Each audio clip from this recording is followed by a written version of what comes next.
Bonjour à tous et bienvenue sur la chaîne de Nanto Goblanoub. Aujourd'hui, on se retrouve sur le fascicule 70 et c'est la vidéo de peinture sans fil comme on en a l'habitude maintenant. Alors, comment est-ce qu'il nous explique tout cela et qu'est-ce que l'on va devoir faire avec nos Boys d'Iron Skulls? Eh bien, tout simplement, comme toujours. Alors, clairement, comme on le voit là, ils sont partis quand même sur une sous-couche blanche qui ne nous précise pas. En fait, si, il le précise. Mais, bon, voilà, c'est pas dans les images. Mais c'est pas grave. Donc, sous-couche en Resbone. Ou alors, si vous avez des bombes de peinture, bien sûr, vous pouvez aussi le faire directement à la bombe. Moi, je vous le conseille depuis le début. Bon, vous ne m'écoutez jamais, mais ce n'est pas grave. Moi, j'utilise ça. Voilà. Du primaire, donc c'est primer, blanc, mat, c'est Action qui fait ça, 2,99 je crois, ça coûte pot de balle, et vous faites vos sous-couches en 2 secondes et demie, c'est parfait, des petites pressions comme ça, 20-30 cm de vos figurines, un petit peu dans tous les sens, vous faites le tour de votre figurine, tout est nickel, en 3 secondes c'est réglé, vous laissez sécher une heure ou deux, pour que ce soit bien propre, bien sec, et vous êtes tranquille. On est sur du blanc pur, après, c'est sûr, mais voilà, mine de rien, ça permet d'aller super vite. Ils ont plein de couleurs si vous voulez, donc honnêtement, blanc, gris, noir, ça passe très bien. Voilà. J'ai pas essayé les dorés, mais apparemment ça marche aussi, pas trop mal. J'ai vu quelques vidéos, donc voilà. Moi, je trouve que c'est pas plus compliqué, c'est même plus simple parce que derrière, si vous faites toutes vos sous-couches avec vos peintures de base, mine de rien, vous allez vite passer les pots, quoi. Donc, je vous dis ça comme ça. Donc, une fois qu'on a fait cette première sous-couche, on va passer aux couches de base. Et oui, parce qu'en fait, ils ont changé depuis quelques temps, ils ont changé la terminologie de leur fascicule. On est passé de sous-couche à couche de base, et ça, on n'avait pas forcément tous fait gaffe. Mais bon, sur les couches de base, évidemment, le rug flèche pour toutes les parties de peau. Le cornred pour l'intérieur de la bouche, on en a l'habitude maintenant, la Baden Black pour les parties de tissu, le Lead Belcher pour les parties métalliques, côte de maille, les armes, les trucs comme ça, normal. Katash and Flèche, comme toujours, pour tout ce qui va être terre, voilà. Et c'est là où on va pouvoir commencer à jouer. L'Averland Sunset, oui, parce que comme je vous l'ai dit depuis maintenant quelques semaines, eh bien, on est parti avec le fascicule, avec la collection, sur un schéma de couleur spécifique, un schéma de couleur jaune. Schéma de couleur jaune pour les armures. C'est peut-être pas votre choix.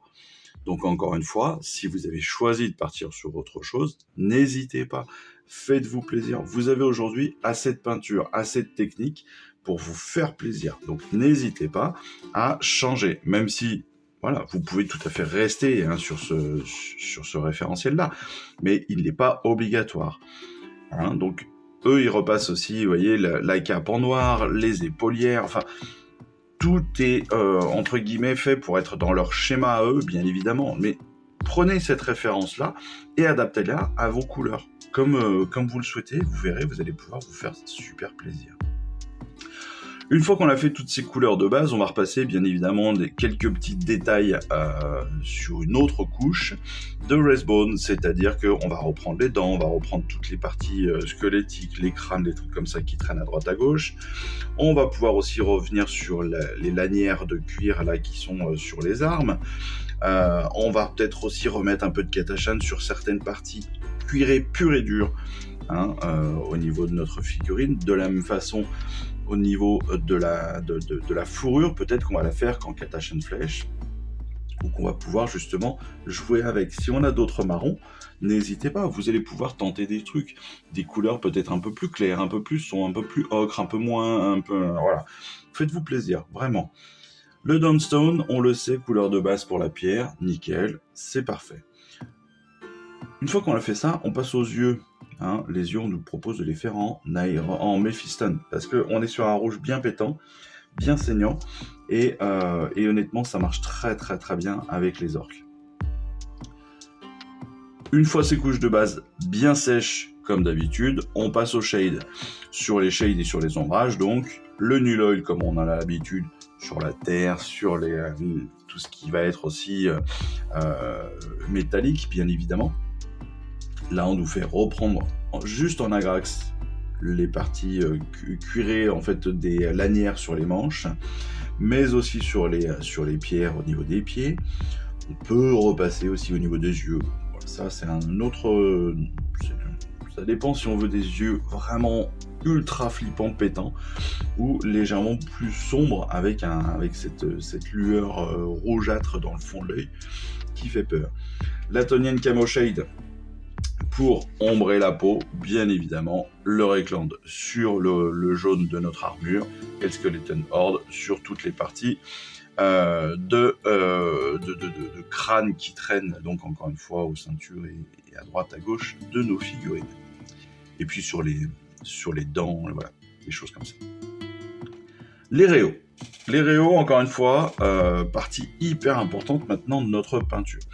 On peut démarrer avec des brossages à sec. Sur brossage à sec, Corax White, Racerbone, sur toutes les parties du socle. Le Corax White, on va venir dessus un brossage à sec très fin sur les pierres, juste pour rehausser les petites arêtes et les mettre en valeur, les mettre vraiment en dynamique 3D, hein. C'est ça l'idée. On va pouvoir passer aussi un petit peu de Racerbone sur le reste du socle, sur la terre, histoire de faire ressortir aussi tous les petits cailloux, les petites choses comme ça, les petites aspérités de la terre qui traînent. On va revenir après, évidemment, sur la figurine en elle-même avec l'ogrine sur la peau. Donc là, on est vraiment sur les détails, donc sur les arêtes, que ce soit au niveau du front, du menton, des oreilles, là aussi pour définir aussi bien plus précisément les muscles des bras. Vous allez voir, ça fera aussi pas mal de différence. Squig Orange, on va faire la pointe on pourra faire la pointe des langues comme ça, histoire, encore une fois, de bien les faire ressortir, de montrer un petit peu cette action. Dawnstone, on va pouvoir s'en resservir pour refaire sortir donc les arêtes. Vous voyez la différence entre les deux. Là on n'a pas de réau sur les arêtes au niveau du noir des épaulières, même si c'est pas la même figurine, on le voit bien. Vous voyez comment ça fait ressortir les choses et comme encore une fois, ça les met en avant. N'oubliez pas, je vous l'ai déjà dit les dernières fois, ne peignez pas avec la peur. Faites-vous plaisir. Voilà. La peinture, ça reste de la peinture. Ça n'est qu'un trait. Donc un trait, ça se reprend s'il y a besoin. Et puis, de toute façon, c'est pas le trait qui est important, c'est l'ensemble de la figurine qui est important. Si vous voyez bien l'ensemble de la figurine, vous allez voir que les traits sont pas si moches que ça au final. Et puis si vous avez un trait qui est moche parce que vous ne l'aimez pas véritablement, soit vous le repeignez avec la couleur de base et vous reprenez après le réau, soit juste vous faites un petit correctif avec la couleur de base sur une des bordures et vous allez récupérer votre truc. Prenez votre temps, soyez tranquille, faites-vous plaisir. Encore une fois, on est dans la simplicité, ça ne reste que de la peinture. Ce sont vos figurines, vous n'êtes pas là pour faire des championnats du monde, en tout cas, peut-être pas. Si vous êtes là pour faire des championnats du monde, ma question c'est qu'est-ce que vous faites sur cette vidéo? Parce que vous n'allez rien apprendre avec moi, ça c'est évident. Mais voilà, donc faites-vous plaisir, vraiment faites-vous plaisir. Starmost Silver, bien sûr, comme toujours, on va reprendre les arêtes de toutes les armes, de toutes les armures. Là, sur les parties métalliques de la cotte de maille, ils les reprennent anneau par anneau. On peut aussi le faire tout simplement avec un petit brossage à sec. Un brossage à sec un peu précis, en particulier sur les bordures, mais en faisant ça de façon assez précise, vous allez pouvoir passer très facilement sur l'ensemble des anneaux. Et puis, si vous n'êtes pas sur l'ensemble des anneaux, c'est pas grave. Une cotte de maille, c'est pas forcément régulier. Le métal vient pas toujours du même métal sur une cotte de maille. Si vous avez déjà vu des cottes de maille, vous verrez que certains sont abîmés plus que certains anneaux sont abîmés plus que d'autres, etc. On est encore une fois sur des orques. Et les orques, ça se bastonne sec, donc ça traîne dans la boue, ça prend des chocs, ça prend du sang des adversaires. C'est pas eux qui vont aller surnettoyer leurs armures, hein. Clairement, vous voyez que on a quand même des rafistolages, des trucs comme ça. On a des gros coups de lame sur les armures. C'est pas pour rien. On n'est pas sur du Stormcast qui va prendre beaucoup plus de soin sur son apparat. Là, pas du tout. Donc c'est pour ça que vous avez aussi cette possibilité de ne pas tout faire parfaitement. On finira ces réaux avec le Battle Brown sur toutes les parties donc de cuir. Le White Rider Red, ça c'est pas facile à dire, hein. Pour reprendre les yeux, pour redonner cet éclat hyper tranchant qu'on avait avec le Mephiston de cette année. Si, c'est ça. Ouais, avec le Mephiston, je l'avais bien. Qu'on avait avec le Mephiston, on va pouvoir redonner cet éclat tout en ayant donc la profondeur avec l'ombrage qu'on a pu faire. Pour ceux qui n'avaient pas choisi de faire d'ombrage au niveau des yeux, voilà, vous pouvez quand même remettre un petit point de rouge si vous le souhaitez, mais c'est même pas forcément obligatoire. Et puis on va repasser bien sûr sur le bord, hein, de nos socles. Alors ça, c'est un travail, chacun choisit sa couleur. Personnellement, je suis plutôt sur du noir, mais j'avoue que j'hésite, en fait, à repasser sur mes bordures en fonction de l'unité ou en fonction de ce que je veux en faire. Peut-être avec un espèce de code couleur pour les repérer plus facilement après sur un champ de bataille, savoir avec qui je joue quand on a plusieurs unités identiques. Eh bien, lorsque vous avez par exemple plusieurs bandes Hobgrots, ça peut être intéressant de les séparer, de les identifier les unes avec les autres avec un socle différent pour ne pas les mélanger, pour s'y retrouver quand vous les choisissez. Pourquoi pas ? Ça peut être une solution aussi. Ça peut avoir son petit intérêt. Évidemment, on est là sur la galerie donc de ce à quoi ça va ressembler suite à votre peinture et suite à vos réaux, etc. Et on remarque quand même qu'on n'a pas fait beaucoup de travail sur la partie... J'ai perdu le nom de comment ça s'appelle. C'est pas la cape, bien sûr, c'est la fourrure. Oh là, Léon, j'ai du mal. Sur la fourrure, on n'a pas fait beaucoup de travail. On aurait pu reprendre aussi, reprendre un petit peu pour donner un petit dégradé sur certains poils, donner des couleurs différentes, faire un petit brossage sec pour les faire ressortir aussi. Voilà. Chose qu'on n'a pas faite là, mais sachez que c'est tout à fait faisable et ça donne un vrai petit effet aussi intéressant. Donc c'est peut-être pas quelque chose à ignorer. Voilà. En tout cas, encore une fois, faites-vous plaisir. Rien n'est imparfait, rien ne sera parfait non plus.